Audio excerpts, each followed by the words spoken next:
It is because obviously the National League starts under 17 for girls. So when you're hitting the under 16 age group, that's when players will be moving on to the next step. Look, you can't stop progression. If the girl is ready to go and deserves to go, then you advise them, you do go. Sometimes they can be a bit young. They could be just turned 15, and it can be a big ask them to go to League of Ireland, and that they could be playing on multiple teams with their club. They could be playing development squad. They could be centre of excellence. So they're playing regular football, still getting good coaching within development squads and with some clubs and with the centre of excellence. So you could say maybe you're better off waiting another 12 months when you're another year older, a bit stronger, a bit more developed, and then going on and, having a better chance of having game time. But ultimately that will come down to the parents and the child themselves, because it has to be their decision. You can give them the pros and cons of everything, and then it's up to them to weigh up what they think is best for their daughter. For a developing player to be getting the possibility of playing, almost 2 games a week is a significant advantage at that developmental stage, in my opinion. Yeah, well, I would agree with you. Look, I suppose the League of Ireland will come back and say, well, you can be playing 2 games a week, but you need to be playing quality games. So I suppose that's where, when you're entering into national competitions and provincial competitions, where you're playing quality teams all the time. We've seen this season it really stood to us with the three or four tournaments that we were playing from teams from outside the leagues, where you're playing the Limerick champions and the Donegal champions and the Galway champions, teams like that, where there's no easy games, because sometimes within a league setup it can be lopsided, because some teams will naturally be weaker than others, and neither team really learns anything from results where you're hammering teams. It's not good for either team. It's not good for the self-esteem of the other girls. It's not good for the other team, because they become too confident. So you need to be playing against quality teams the whole time to, I suppose, improve your speed of thought on the pitch and your passing and so forth, because you'll get punished. I don't want to move away from this until I ask you about something that's. I was having a chat with Linda Gorman recently, and we were talking about the ACL injury issue. I assume you're aware of that, and yeah. And what do you do anything in particular in your training that we can, help other coaches to consider? Well, we do have strength and conditioning with the girls. It's done in pre-season, and then it's done up until around Christmas. It's done in blocks of 8, with our own strength and conditioning trainer who has his own business, but who will be involved with the club. So we found that to be a great benefit to the girls. But with the ACL itself, I wouldn't be qualified enough now to be giving advice to people on that. I suppose it's so prevalent that maybe something will be done in time for it to kind of prevent it from happening so often. Trying to raise the profile of this issue. We've made a few posts on it, and there's some really kind of simple preventative S&C methodologies and procedures or exercises that they can do. But explaining it is very important. It is different. There's a much higher prevalence of ACL injury for young female players, and they're career threatening. So I'm always trying to keep it high on the agenda or promote it as much as we can, the understanding of it. So the other thing about the girls, I want to ask you this: the 8 girls that have joined, that are the core of this incredible story.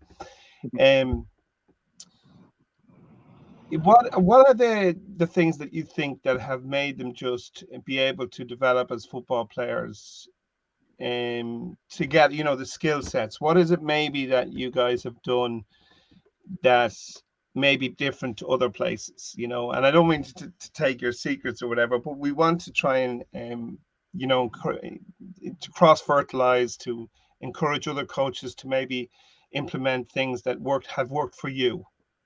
Yeah, well, I suppose all our sessions are geared around ball work.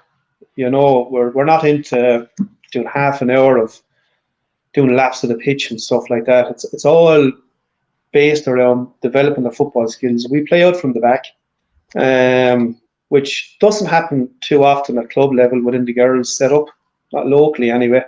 And at the start it was very difficult. because obviously the girls weren't used to it and you do get punished. But it's become second nature to them. And I think giving the girls that confidence, um, that they're going to be under pressure when they're being pressed, that stands to them and helps them to be able to play the game, because their speed of thought has to really speed up. They have to get their head up. They have to know what their next pass is going to be before they get it, so they're not panicking. So things like that in training we really work on with their positional sense, always making the triangles for themselves, always having two options on the ball. We encourage dribbling it too, because we've got a lot of wingers who are very, very pacey, and are well able to take on players and whip in good crosses. So, um, ball mastery ball is back. a key component. Yeah, like we really like their ball control is very, very important, because we saw it in the likes when we got to SFI Cup finals and Munster Cup finals. You need to be able to keep possession, to be able to not to panic, to have that patience, that they'll keep the ball until that right pass is there, and that they'll make it and make the right, like, decision making is obviously very important too. So all of our sessions are geared around giving them all these skill bases, so that come match day it's transferred onto the pitch. And I suppose I'm very lucky too in that I'm involved with the development squads with the league under 16 and 19, and the head coach I have with me on that has a pro license, was coached in the League of Ireland, and watching him at the training sessions for myself too was a learning process, with how to do things. So he's been a mine of information for me as well, and I can help transfer that then into the club side, so that we're playing football the right way. And I suppose one of the biggest credits I can give the girls is that we played a Munster Cup game up in Ashling on Acotty, who were the double winners the previous season in Limerick under 17, and it was one of the best performances that I've seen the girls ever play.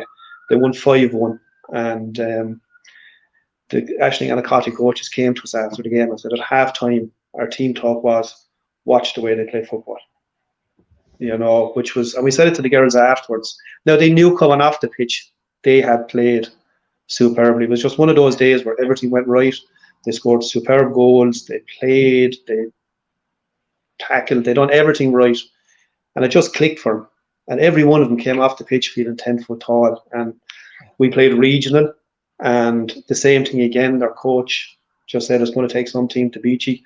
We went up to the Inishowen Peninsula in the under 16, last 16 of the SFI Cup, and their coach said the exact same thing. It's going to take a good team to beat you. So when you're getting compliments like that from the opposition, you're doing something right. And the girls that are part of that, I suppose they're like sponges, Alex, in that they want to learn. They're committed to developing themselves. They listen. They're always wanting to improve what they're doing, and that's what stands to them. And when your age, just like one of the girls is only 15, was playing under 19. So she's given away 4 years of an age gap, which is a long time in strength and size and stuff like that. But they're not frightened, and the physicality of it has stood from them when they're playing at their own age group, from the harder tackles, because they have to speed the game up with the older girls because you don't have as much time to think or to do what you have to do. All of that transfers then into the 16 squad, which makes them even stronger and even better.